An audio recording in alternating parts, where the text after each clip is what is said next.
Saludos a todos y bienvenidos al canal. Yo soy Mordax. El Magmasaur no solo es una opción increíble para farmear metal, también es una herramienta de raideo mucho más eficiente que el Golem. Por eso, en esta guía tutorial de hoy, les voy a enseñar cómo y dónde conseguir un Magmasaur. Y además, les enseñaré un alimento alternativo para criarlo en cualquier tipo de servidor sin necesidad de usar ambergris ni mods. En cuanto al ambergris, les enseñaré un truco para sustituir el deseo de la cría cuando nos lo pida con el fin de potenciar la impronta.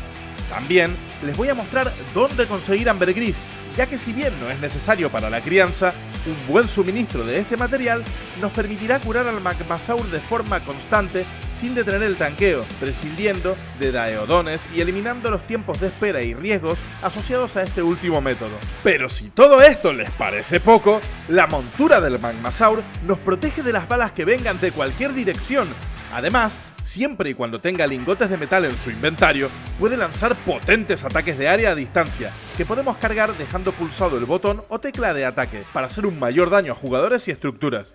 Como única desventaja, debo señalar que, si llueve o entra en contacto con el agua, se vuelve bastante inservible. Pero a diferencia de tu teléfono, no tendrás que ponerlo en arroz para que vuelva a funcionar, sino que bastará con que deje de estar en contacto con el H2O. Antes de continuar, y para quien no se percatará aún, en mis vídeos siempre intento dar la información de la forma más rápida y detalladamente posible, sin sacrificar la claridad de la información, pero sin dar vueltas o preámbulos para alargar innecesariamente el vídeo ni malgastar vuestro valioso tiempo con sandeces, ya que mi intención es brindarles el mayor valor a cada minuto que pasen viendo el vídeo.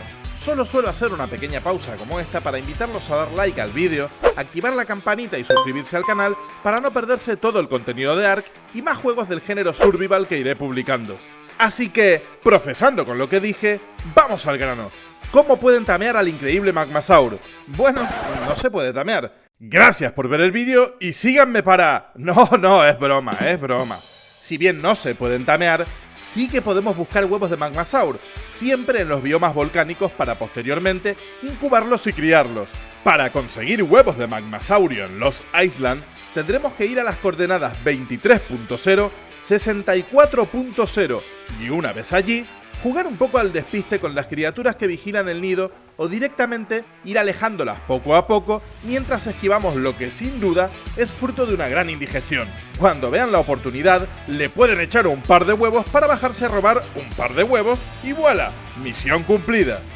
Pero aún no canten victoria, ya que viene la parte más delicada del proceso, que es la crianza. Para que la bendición sobreviva a su pubertad y no se muera de hambre si no disponemos de ambergris, podremos alimentarlo con azufre, sin problema alguno. Además, cuando es adulto también puede comer piedra y carne. Ahora les voy a explicar el truco del que os hablaba al principio del vídeo y que no todos conocen. Si la cría de Magmasaur les llega a pedir ambergris en lugar de un abrazo, paseo u otra cosa para potenciar la impronta, pueden capturarlo con una criopod y volverlo a soltar para cambiar aquello que nos pide. Es posible que deban repetir este proceso algunas veces hasta que esto ocurra. Ahora bien, ya hemos visto que el ambergris no es necesario, pero por otro lado, nos permitirá curar a nuestro Magmasaur en medio de un tanqueo, tal y como les contaba antes. Así que hablemos de cómo conseguir ambergris. En primer lugar, este recurso solo podremos obtenerlo en el bioma lunar de Génesis 1 o en Génesis 2 en el bioma del planeta anillado.